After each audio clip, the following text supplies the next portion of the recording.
तो प्यारे बच्चों, कैसे हैं आप सब? मैं आशा करता हूं कि आप सब बहुत अच्छे होंगे। ठीक है, देखो आज मैं आप लोगों के लिए लेके आया हूं त्रिभुज। हम त्रिभुज के बारे में आज समझेंगे कि त्रिभुज क्या होते हैं, कितने प्रकार के होते हैं ना, टाइप्स ऑफ ट्रायंगल, है ना। त्रिभुज क्या होते हैं, त्रिभुज के बारे में आज हम लोग समझेंगे। ठीक है, देखो त्रिभुज को इंग्लिश में ट्रायंगल कहा जाता है। ठीक है, क्या कहा जाता है? ट्रायंगल। ठीक, त्रिभुज। चलो आओ हम समझते हैं त्रिभुज क्या होता है, त्रिभुज के बारे में। ठीक, सबसे पहला हम त्रिभुज लिखेंगे। क्या लिखेंगे? त्रिभुज। ठीक है बाबू, त्रिभुज। देखो इसके शब्दों में, इन शब्दों में ही त्रिभुज की परिभाषा छिपा हुआ है। इन शब्दों में, त्रिभुज में ही त्रिभुज की परिभाषा छिपा हुआ है। अगर इसका हम संधि विच्छेद कर देते हैं, इसको हम तोड़ देते हैं त्रिभुज को, तो त्रिजोर भुज। ठीक, त्रिजोर भुज, यानी कि यहाँ पर आपको साफ साफ बता रहा है, त्रि का माने तीन, है ना, भुज का माने भुजा, यानी कि तीन भुजा वाले आकृति। आप ये समझ जाइए, तीन भुजा वाले आकृति को हम त्रिभुज कहेंगे। ठीक, यानी कि आप इस प्रकार से इसका परिभाषित कर सकते हैं कि तीन भुजाओं से घेरे आकृति को हम त्रिभुज कहते हैं, या तीन भुजाओं से घेरे क्षेत्र को हम त्रिभुज कहते हैं। ठीक, तो देखो जैसे कि हम एग्जाम्पल के लिए आपको बता रहे हैं, क्या है? एक भुजा, दो भुजा, तीन भुजा, ए बी मान लो, ए बी सी। ठीक, ये त्रिभुज हो गया मेरा। ठीक है, इसी प्रकार से देखो, अगर आप इस प्रकार से दिया हुआ है तो क्या ये भी त्रिभुज है?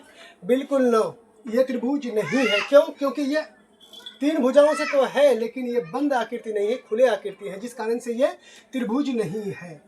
ठीक, ये भी आपको त्रिभुज के आकार का दिखाई देते हैं, क्योंकि तीन भुजाओं से घेरे हैं, हाँ, लेकिन ये खुला है, इसलिए ये त्रिभुज नहीं है। ठीक है, ठीक, इतना तो समझ में आ गया। आगे चलो, हम विस्तार से इसको समझने की कोशिश करते हैं, आगे चलते रहें। ठीक है बाबू, तीन भुजाओं से घेरे क्षेत्र को हम त्रिभुज कहते हैं। एक चीज हमेशा ध्यान रखना है। ठीक, देखो हम एक नोट कर देते हैं, दो तीन चीज यहाँ पर जो है ना नोट कर देते हैं। इन चीजों को ध्यान रखना बहुत जरूरी होता है त्रिभुज के लिए। ठीक है, क्या होता है कि किसी त्रिभुज के दो भुजाओं का योग तीसरी भुजा से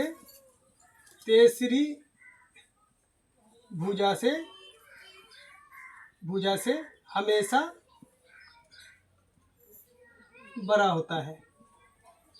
बड़ा होता है। ठीक, इन चीज को ध्यान रखना बहुत जरूरी है। ठीक है, किसी त्रिभुज के दो भुजाओं का योग तीसरी भुजा से हमेशा बड़ा होंगे। इन बात को हमेशा के लिए याद रखना है। ठीक है, और इस पर ध्यान देना जरूरी है। और दूसरी बात क्या है इसमें, अगर समझा जाए तो किसी भी त्रिभुज, चाहे वो कोई भी त्रिभुज हो, त्रिभुज के कई प्रकार होते हैं, जैसे कि समबाहु, विषमबाहु, समद्विबाहु, है ना, समकोण, बहुत सारे मतलब प्रकार के त्रिभुज होते हैं। हम पहले त्रिभुज के बारे में जानकारी लेते हैं, क्योंकि त्रिभुज की टाइप्स को हम धीरे धीरे आगे बढ़ते जाएंगे, हम टाइप्स को समझते जाएंगे, लेकिन हमें त्रिभुज के बारे में अभी न किसी प्रकार के त्रिभुज हम नहीं लेते हैं। ठीक है, एक त्रिभुज मान लीजिए कि किसी एक शब्द को त्रिभुज कहते हैं, है ना, त्रिभुज के बारे में हम समझ रहे हैं। ठीक है, किसी भी त्रिभुज के तीनों कोनों का योग कितना होता है? तीनों कोनों का योग। त्रिभुज में कितने एंगल? तीन एंगल होते हैं। त्रिभुज के किसी भी कोण जो होते हैं ना, त्रिभुज के तीनों कोनों का योग कितना होता है? 180 डिग्री होता है। इन चीजों को भी आपको ध्यान रखना बहुत जरूरी है। ठीक है, चाहे वो त्रिभुज कोई भी हो, समबाहु हो, विषमबाहु हो, कोई भी त्रिभुज हो, है ना, त्रिभुज के तीनों कोनों का जो योग होते हैं वो होते हैं आपको 180 डिग्री। ठीक है, चलो आगे बढ़ते जाओ। ठीक, तो हम इसको क्लियर करते हैं, थोड़ा मिटाते हैं। ठीक है, अब आ जाओ त्रिभुज में। ठीक, सबसे पहला हम एक बार और रिपीट कर देते हैं आपको कि तीन भुजाओं से घेरे क्षेत्र को हम क्या कहेंगे, या तीन भुजाओं से घेरे आकृति को हम त्रिभुज कहेंगे। ये आकृति बना मेरा तीन भुजाओं से घेरे है। ठीक है, एक भुजा, दो भुजा, तीन भुजा। ठीक है, तो अब यहाँ देख लो इसमें क्या चीज है। सबसे पहली बात तो यह है आपका त्रिभुज में क्या क्या चीज है। एक नंबर में अगर लिखा जाए तो भुजा है। क्या है? भुजा कितने हैं? 1 2 3। कितने भुजा होते हैं त्रिभुज में? 3 भुजा होते हैं। 3 भुजा होते हैं। इसको साइड्स कहते हैं, ठीक है, साइड। इसमें शीर्ष कितने होते हैं? तो देखो शीर्ष 1 2 3, 3 शीर्ष भी होते हैं। कितने शीर्ष होते हैं? तो 3 शीर्ष होते हैं। त्रिभुज में शीर्ष कितने होते हैं? 3 होते हैं, ठीक है, 3 शीर्ष होते हैं, है ना। और इसमें एंगल कितने होते हैं? है ना, एंगल कोण होते हैं। कोण भी इसमें कितने होते हैं? 3 होते हैं, ठीक है ना। किसी भी त्रिभुज में 3 शीर्ष, 3 शीर्ष, 3 भुजा और 3 कोण होते हैं, ठीक है। इन चीज़ों को ध्यान रखना जरूरी है। 3 कोण होते हैं, ठीक है। किसी भी त्रिभुज में, चाहे वो कोई भी त्रिभुज हो, उसमें 3 शीर्ष होंगे, 3 भुजा होंगे और 3 कोण होंगे। इतना समझ में आ गया? ठीक है। अब चलो आगे चलते हैं, ठीक। टाइप्स ऑफ ट्रायंगल, है ना, यानी कि त्रिभुज के प्रकार में। तो सबसे पहला प्रकार हम क्या लेंगे? विषम बाहु त्रिभुज। क्या करेंगे? विषम बाहु त्रिभुज, ठीक। विषम बाहु त्रिभुज, समानता ना हो, है ना, उसको विषम कहेंगे हम, ठीक है। और बाहु का माने बाहुबली नहीं, ठीक है। बाहु का माने होता है भुजा। बाहु का माने भुजा, भुज के लिए, ठीक है। तो चलो, विषम का माने यानी कि जो एक दूसरे के बराबर ना हो, उसको विषम हम कहेंगे, ठीक है। और बाहु का माने भुजा, ठीक है। जैसे कि आप यहाँ मान लीजिए कि एक को 7, दूसरा को 8 और तीसरा को 9। 3 भुजा 3 माप का है। अगर कोई भी चाहे तो ये मीटर में रहेंगे या सेंटीमीटर में रहेंगे, है ना, यूनिट जिसको बोला जाता है। और यूनिट बहुत महत्वपूर्ण मायने रखता है। यूनिट बहुत जरूरी होता है। किसी भी चीज़ को अगर तुम बोलोगे कि हमने 7 निकाल लिया, तो क्या आपने 7 निकाल लिया? 7 एक संख्या का नाम है, ठीक है। तो आप अगर उसमें यूनिट डाल देते हो तो आपको वहाँ से पता चल जाता है कि ये मीटर में है, सेंटीमीटर में है, गज में है, फीट में है, किस में है। तो ये चीज़ आपको वहाँ से, है ना, मिल जाएंगे कि ये इतना मीटर आ रहा है या इतना मीटर स्क्वायर आ रहा है, ठीक है। तो यहाँ से आपको पता चल जाएंगे कि ये क्या चीज़ बता रहे हैं, ठीक है। नहीं तो अगर आप 7 8 9 10 12 15 ऐसे बता दोगे तो उससे कुछ होने वाला नहीं है, ठीक है। तो ट्रायंगल, है ना, त्रिभुज, विषम बाहु त्रिभुज है, ठीक है। देखो विषम बाहु त्रिभुज क्या है? अगर हम विषम बाहु त्रिभुज के बारे में पूरी जानकारी ले लेंगे, अगर हम विषम बाहु त्रिभुज के बारे में पूरी जानकारी ले लेंगे ना, तो सारे त्रिभुज जो है ना हमको बहुत आसान हो जाएंगे समझने के लिए, ठीक है। जैसे कि समबाहु त्रिभुज, विषम बाहु त्रिभुज, समकोण त्रिभुज, ये सारे त्रिभुजों का बाप है ये है ना, विषम बाहु त्रिभुज सब त्रिभुजों का बाप है। अगर इसको आप हल करने के लिए सीख गए तो सारे के सारे आपके लिए जो है ना वो क्या होते हैं? चुटकी में कर दोगे, ठीक है। बहु पेन दो थोड़ा सा उधर से, ठीक है। अगर इस त्रिभुज को अगर आप मान लीजिए कि आप निकालने के लिए सीख गए, तो यानी कि आप इसकी अगर क्षेत्रफल निकालने के लिए सीख गए, तो यानी कि सारे त्रिभुज आपके लिए बहुत आसान हो जाएंगे, ठीक है। उधर कुछ नहीं है, ठीक है, उधर सूत्र से आप निकाल लोगे, ठीक है। जैसे कि आप यहाँ देखो, ये इस प्रकार का भी एक त्रिभुज है, ठीक है। एक 10 सेंटीमीटर का है, ये 12 सेंटीमीटर का है, ये 6 सेंटीमीटर का है। इस प्रकार का एक त्रिभुज है। त्रिभुज का शकल का हमें दिखाई देता है, लेकिन इसको जांच कीजिए। हमने एक चीज़ आपको पहले लिखे हैं, नोट में लिखे थे। क्या लिखे थे? हमको उसी समय इस चीज़ को समझा देना चाहिए था। क्या? कि किसी भी त्रिभुज के 2 भुजाओं का योग तीसरी भुजाओं से हमेशा बड़ा होना चाहिए, तभी वो त्रिभुज बनेगा, नहीं तो वो त्रिभुज का निर्माण नहीं करेगा, ठीक है। तो हम यहाँ जांच करते हैं पहला कि क्या ये त्रिभुज है या नहीं है। तो दोनों भुजाओं को जोड़ो, कितना? 10 और 12 22, 6, यानी कि बन रहा है, ठीक है। 6 और 16 कितना होता है बाबू? 6 और 16 सॉरी 10 और 6 16 यानी कि 12 से बड़ा होता है, यानी कि हो रहा है 12 और 6 18 यानी कि 10 से बड़ा, यानी कि ये एंगल बनाता है। इसी प्रकार से अगर देखो, हमसे भी इस सब चीज़ों का गलती होता है, हुआ है, ऐसा नहीं कि नहीं हुआ है, बिल्कुल हुआ है, लेकिन इन चीज़ को ध्यान देना बहुत जरूरी होता है ना। अब यहाँ देखो कि क्या गलती होता है। देखो हम लोग मतलब होता क्या है कि त्रिभुज का जो दोनों भुजाओं का जो योग होता है ना, तीसरी भुजाओं से बड़ा नहीं, छोटा ही रह जाता है, लेकिन फिर भी हम उसको हल करने लग जाते हैं, जिससे वो मेरा गलत होता है, वो सही नहीं है। हम अक्सर होते हैं, ये मिस होते हैं, वो याद मेमोरी की बात होते हैं, याददाश्त की बात होते हैं, याद ध्यान नहीं रहता है ना, ध्यान थोड़ा सा भटक जाते हैं ना, जिस कारण से वो ऐसा होता है। जैसे कि आप यहाँ देखो 7 है, 6 है, 7 है, ठीक है। और यहाँ मान लीजिए आपको ऐसा भी हो सकता है ना कि 21 है, 3 प्रकार की 3 भुजाएं की माप दिया हुआ है। जब हम जोड़ते हैं 7 और 21 28 यानी कि 6 से बड़ा होता है, ठीक है, एक भुजा तो मिल रहा है यानी कि अभी है। जब हम 21 और 6 कितना होता है बाबू, तो 21 और 6 27 होता है, 27 7 से बड़ा है, ठीक है। लेकिन जब हम 6 और 7 को जोड़ते हैं तो कितना होता है, 6 और 7 13 होता है, 13 21 से छोटा है। तो ये त्रिभुज है, शकल है त्रिभुज का, लेकिन त्रिभुज नहीं है। क्यों? क्योंकि जब किसी भी त्रिभुज की 2 भुजाओं का योग तीसरी भुजा से हमेशा बड़ी होना चाहिए। जब हम इन दोनों भुजाओं को जोड़ते हैं तो मेरा कितना आता है, 13 आता है। 13 21 से बड़ा आना चाहिए दोनों भुजाओं का योग, तभी ये मेरा त्रिभुज का निर्माण करेगा, नहीं तो ये त्रिभुज का निर्माण नहीं करेगा, है ना। This is not triangle, okay. ठीक, आपको इस चीज में हमेशा ध्यान देना है, ठीक है। चलो आगे चलो, ठीक है। देखो हम यहाँ पर एक चीज आपको बता रहे हैं, अगर विषम बाहु त्रिभुज का क्षेत्रफल अगर ज्ञात करना हो तो 2 सूत्र आपको हमेशा ध्यान रखना पड़ेगा। ये 2 सूत्र बहुत इंपॉर्टेंट है विषम बाहु त्रिभुज के लिए, ठीक है ना। इन सूत्रों को याद रखना बहुत जरूरी है।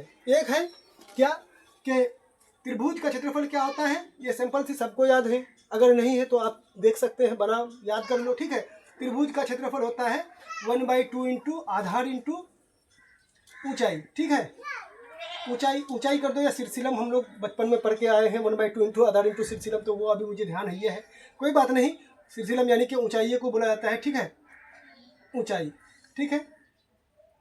ठीक, त्रिभुज क्षेत्रफल क्या होता है, सिंपल सी बात है, 1/2 इंटू आधार इंटू सिरसिलम यानी कि हाफ गुना आधार गुना ऊंचाई, ठीक है। इस प्रकार का एक त्रिभुज दिया हुआ है, ठीक है, इस प्रकार का एक त्रिभुज दिया हुआ है। ये मान लीजिए कि 8, ये 9 और ये दिया हुआ है 10 सेंटीमीटर का, सेंटीमीटर या मीटर कुछ भी दे दो, मीटर दे देते हैं हम, ठीक है।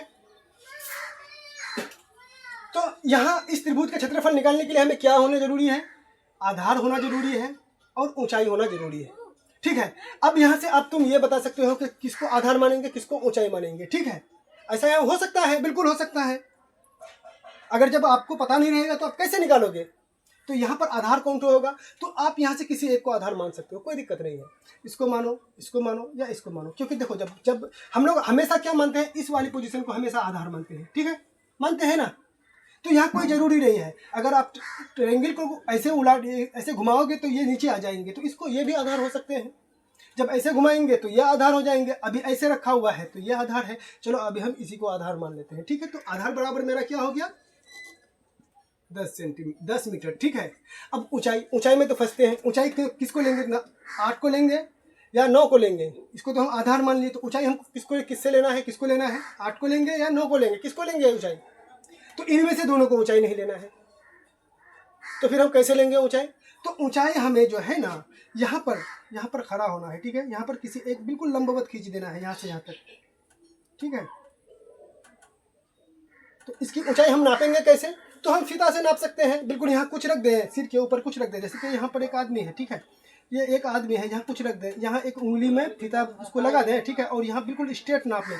ऐसे नहीं कि यहाँ है आदमी खड़ा तो यहाँ से नापेंगे, तो ये तो फिर बड़ा हो जाएंगे, ठीक है, ये बड़ा हो जाएंगे, नहीं, यहाँ से बिल्कुल ये परपेंडिकुलर होनी चाहिए, 90 डिग्री का एंगल के साथ बना, या 90 डिग्री का एंगल बनना चाहिए, तभी उसका सटीक नाप आएंगे, ठीक है। तो यहाँ उसकी फीता को रख करके सिर से तक उसकी यानी कि सिर के ऊपर तक उसको नाप लो अच्छी तरीके से, कितना आता है, ठीक है, ऐसे नापा जाता है।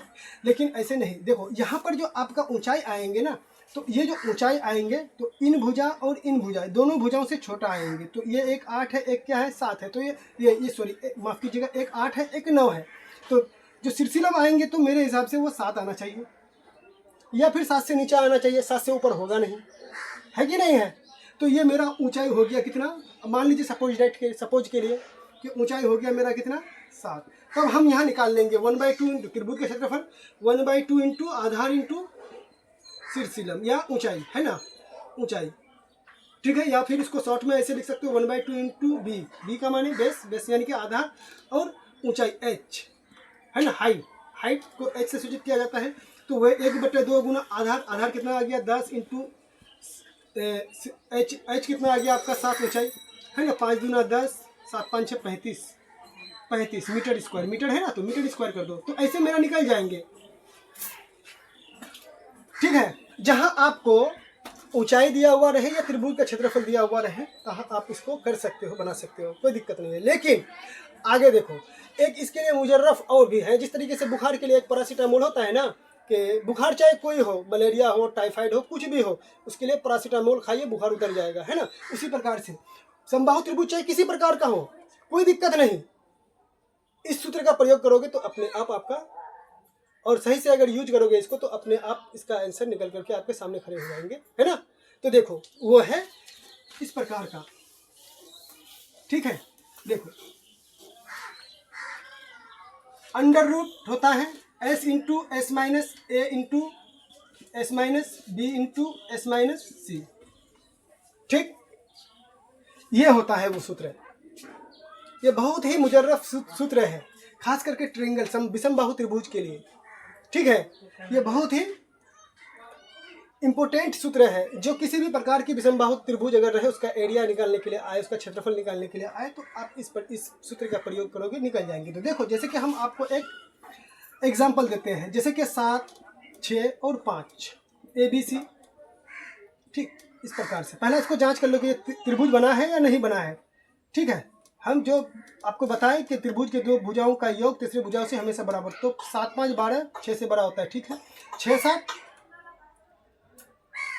13, 13 5 से बड़ा होता है, 5, 6, 11, 11 7 से बड़ा होता है, यानी कि ये त्रिभुज है बिल्कुल, ठीक है। तब हमें यहाँ क्या करना है, यहाँ पहला हमको एस निकालना है। क्या निकालना है? एस निकालना है। तो एस निकालने के लिए क्या करेंगे, हम तीनों भुजाओं का योग करेंगे। क्या करेंगे? तीनों भुजाओं का योग बटे में 2। क्या करेंगे एस निकालने के लिए? ये जो एस है ना, एस नजर आ रहा है ना, S into S minus A into S minus B into S minus C. देखिए इस प्रकार का मैथ आपको जो है ना 9th क्लास में बनाने के लिए आएंगे हिरोन के सूत्र से। बिहार बोर्ड में 9th क्लास में आपको बिहार बोर्ड गणित कक्षा 9 के है ना प्रश्नावली, शायद ऐसे कुछ में आएंगे 11, 12, कुछ 12.1 या 2 में आ सकते हैं, ठीक है। इस प्रकार के प्रश्न है, ठीक है। तो आप यहाँ पर एस किस प्रकार से, बहरहाल उसको छोड़ो, अब इधर थोड़ा ध्यान दो। एस निकालने के लिए क्या करना पड़ेगा, तीनों भुजाओं का योग कर देना है। एक भुजा का मान कितना है 7 मीटर, दूसरा भुजा का 5 मीटर और तीसरा भुजा का 6 मीटर, ठीक है। तो यहाँ पर इसको एक को ए मान लेंगे, एक को बी मान लेंगे, एक को सी मान लेंगे, ठीक है। तो ए बराबर 7 मीटर, बी बराबर 5 मीटर, सी बराबर 6 मीटर, ठीक है। इस प्रकार से हमने तीनों भुजाओं को मान लिया, ठीक है। तो हम एस निकालेंगे, तो एस निकालने के लिए क्या करना पड़ेगा, तीनों भुजाओं का योग यानी कि ए प्लस बी प्लस सी बटे में 2, ठीक है। तो ए का वैल्यू कितना है आपका 7, बी का वैल्यू कितना है आपका 5 और सी का वैल्यू कितना है आपका 6, ठीक है, बटे में 2। 7, 5, 12, 6, 18 ना, देखो 7 और 5 12, 12 और 6 18, 18 बटे में 2 यानी कि 9, 9 दूना 18 कट गया, यानी कि एस का वैल्यू कितना आ गया आपका, एस का वैल्यू आ गया, यहाँ पर देखो थोड़ा सा, इधर देखो, कहाँ, इधर देख लो थोड़ा सा, ठीक है। एस बराबर कितना आ गया आपको 18, एस बराबर, सॉरी माफ कीजिएगा, एस बराबर 9 आया, ठीक है। एस बराबर 9। तो सूत्र क्या है, विषमबाहु त्रिभुज का सूत्र क्या है, इसको हिरोन के सूत्र भी कहा जाता है। क्या कहता है, हिरोन का सूत्र भी कहा जाता है, एस बराबर 9। तो इस सूत्र का प्रयोग करो। इस सूत्र क्या है, under root S into S minus A into S minus B into S minus C, ठीक है। तो आप एस का वैल्यू लगाओ, जहाँ जो जो जो चीज़ है उसका वही वैल्यू लगा दो। एस का वैल्यू कितना है, अंडर रूट कर दो, एस का वैल्यू कितना है 9, एस का वैल्यू फिर 9, 9 माइनस ए का वैल्यू कितना है बाबू 7, 7 ले लो, हमने 7 माना है ए को, है ना। ए का 7, बी का 5 और सी का 6, है ना। फिर एस माइनस बी है तो 9 माइनस बी का मान कितना है 5 और एस माइनस सी का मान कितना है बाबू 6, 9 माइनस 6, ठीक है। इस प्रकार से अब इसको हल कर दो, 9 की जगह 9 रखो, ब्रैकेट का मायने गुना है तो गुना कर दो, 9 में 7 गया तो 2, फिर यहाँ गुना, ब्रैकेट का मायने गुना है तो गुना कर दो, 9 में 5 गया 4, फिर ब्रैकेट का मायने गुना है तो गुना कर दो, 9 में 3 गया, 9 में 6 गया 3, इस प्रकार से आ रहा है, ठीक है। मीटर है तो मीटर स्क्वायर कर दो, ठीक है, क्योंकि क्षेत्रफल हमेशा मीटर स्क्वायर में आता है, ठीक है। और आयतन हमेशा क्यूब में आएंगे, ठीक है। इस चीज़ को ध्यान रखना है। किसी चीज़ का जब क्षेत्रफल निकालेंगे, चाहे तो वो मीटर में रहेंगे तो मीटर स्क्वायर, सेंटीमीटर में रहेंगे तो सेंटीमीटर, एफ में रहेंगे, फुट में रहेंगे तो फुट स्क्वायर आएंगे, ठीक है। इस प्रकार से देखो, तोड़ दो, ये 9 का वर्ग ये कर दो, है ना, इसको गुणनखंड कर दो, 3 गुना 3, 3 3 9 हो जाएगा, ठीक है, गुना 2, 4 का भी कर दो, 2 गुना 2, 3 अकेला है तो रहने दो, ठीक है। अब जोड़ा मिला लो, 3 कितना बार है, 2 बार है, 1 2 3 बार है 3, ठीक है। एक 3 का जोड़ा नहीं मिलता है, ठीक है। 2 भी कितना बार है, 3 बार है, यानी कि 2 2 और 2 3 का जोड़ा मिल जाता है। 2 1 2 और 1 3 का जोड़ा नहीं मिलता है, तो इसको रूट के अंदर रखो बाबू, है ना। इसको रूट के अंदर, जिसका जोड़ा नहीं मिलता है उसको रूट के अंदर रखो। 2 गुना 3, 2 गुना 3। अब जिसका जोड़ा मिल जाता है उनमें से एक एक संख्या को बाहर निकाल दो। यहाँ पर कितना है, 3, 2 बार 3 है, तो एक 3 को हमने बाहर निकाल दिया। यहाँ पर भी 2 बार 2 है, तो एक 2 को हमने बाहर निकाल दिया, ठीक है।